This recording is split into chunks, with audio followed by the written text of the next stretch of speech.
Hi guys, how are you? It's Andrew Manyika all the way from Harare, Zimbabwe. Tuning in for this, our first virtual edition of the Bridgewater Festival 2020. Hoping you guys are all keeping safe in this trying time. Okay, so this poem is called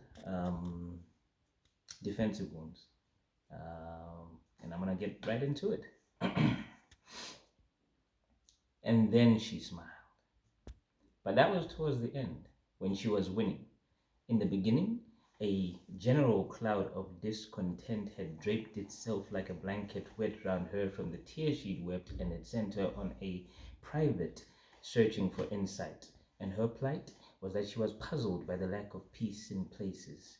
And having sought to find it in people, she found herself even puzzled by the lack of peace in people. The one that she had cut into had left her feeling like a puzzle, lacking its pieces in place. The departure of peace from her face. In those days she smelt of jasmine. And by the time that they left, they smelt of it too. That's every would be and every has been.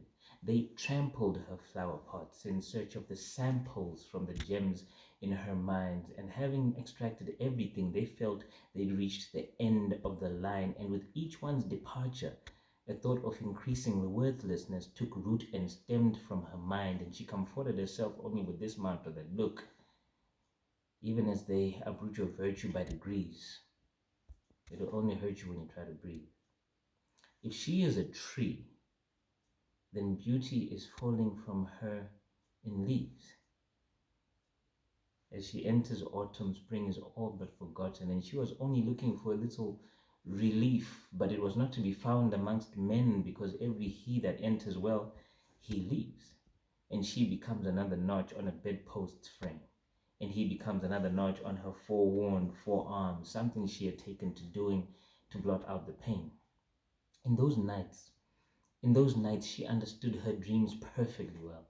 Her struggle was with the aching omens of her waking moments, the secret nights under the moon's lighting in which she engaged in ceaseless fights, moonlighting as a warrior queen.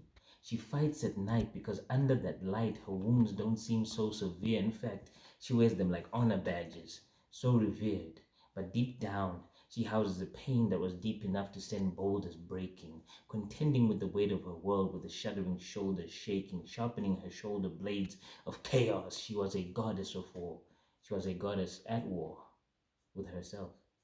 So that whoever strikes, she loses. Whoever wins, she bruises. Until she learns that peace is not a matter of pride but of supplication, and healing is not a matter of time but of its application. So she was looking for solace behind the stains on her glass windows, but even her God was in pain because the lass didn't know that while she was hacking at leaves and branches as he advances, he's working on root causes, performing a sort of surgery of the spirit. And practitioners of poetry know that these procedures require as much patience as they do precision.